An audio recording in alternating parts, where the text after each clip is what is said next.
This question is applicable to students preparing for the IB, SLAI, and SPM admits.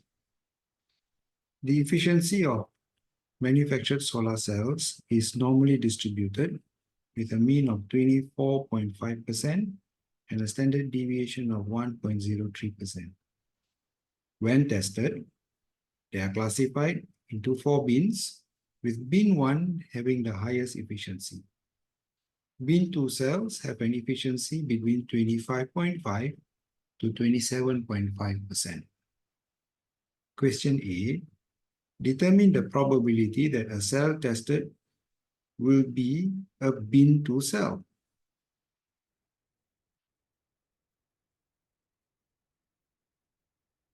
To do this question, they tell us that bin 2 is in this pink area between 25.5 and 27.5.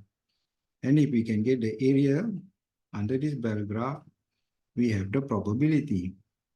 So using the TI Inspire, we go to probability, distributions, normal CDF. We key in the lower bound, the upper bound, the mean, the standard deviation, and we will get 16.4%. If we are using the FX, the Casio 570EX, we go to menu, distributions, and we key in 2, normal CD, same, lower, upper, standard deviation, mean, and it gives us 16.4%. Now, let us go to the calculator. Probability, 5, distribution, 2, normal CDF, and we key in our lower bound. Lower bound is 25.5, 27.5, 24.5, 1.03, and there you are. We get 0.164 or 16.4%. So we go to menu, then we click 7, normal CD, 2, lower bound 25.5,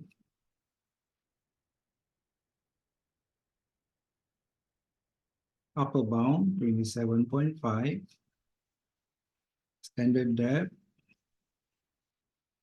and mean. And again, we get the same answer, 16.4%. Therefore,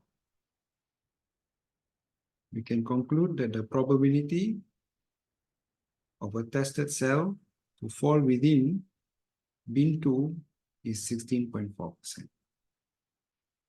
Now let's look at question B. Approximately 68% of cells fall into bin 3, which is between G% and 25.5. Find the value of G.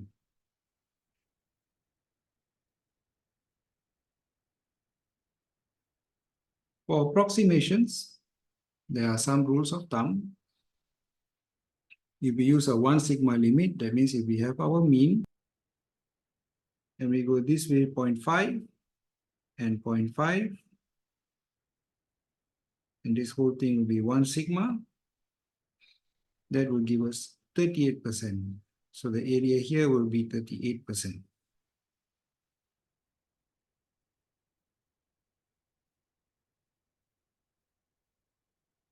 We go here 1 sigma, and the other direction 1 sigma, and the total is 2 sigma. And the area here will be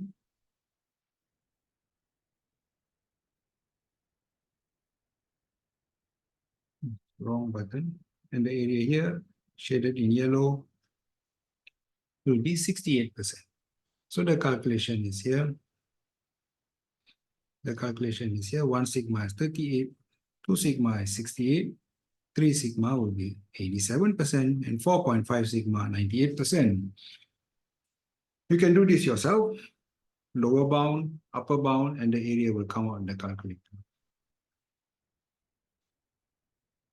Now, since we know that 2 sigma is 68%, and the question asks for approximation, the sigma in this case, we can deduct 2 sigma from 25.5. So 25.5 minus 2, let me write that again. 2 times 1.03, we will get 23.44.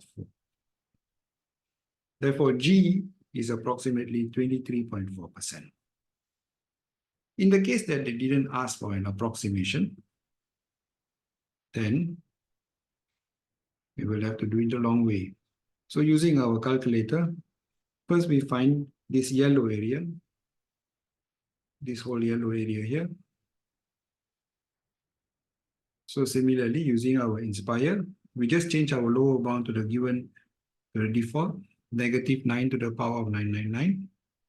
Upper bound is 25.5, and we will get an area of 83%.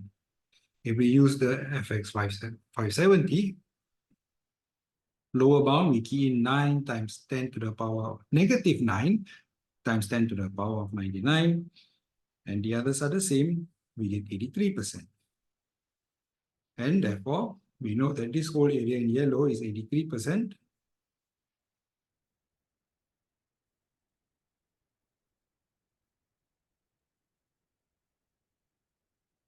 So 83%, and we deduct 68 from it, we get 15.42. So this area here will be 68.42. This is not 68.42. This will be 15.42%. So I have it drawn here, 15.42. Here, 15.42. So we know this is 15.42. Can we find G from that? Yes, we can. We need to use inverse normal. Using inverse normal, we will get a G of 23.45. And if the 570, similarly, we use inverse normal, we get 23.45 again. Now let's go to the calculator. We go to menu, probability 5, distributions 5, inverse normal 3. Inverse normal area was 15.42. Don't type 15.42, type 0.1542. Standard depth is 24.5. No, mean is 24, and this is 1.03. Okay, and there you are. You get 23.45.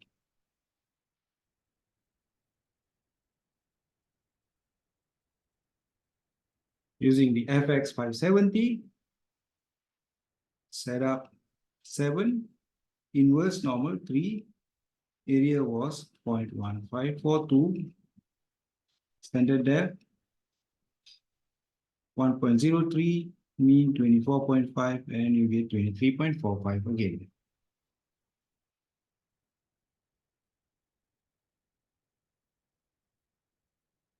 Therefore, we can conclude that G is 23.5%. When we did an approximation, we got 23.4%. Here we get 23.5%. Okay, see you again. Goodbye.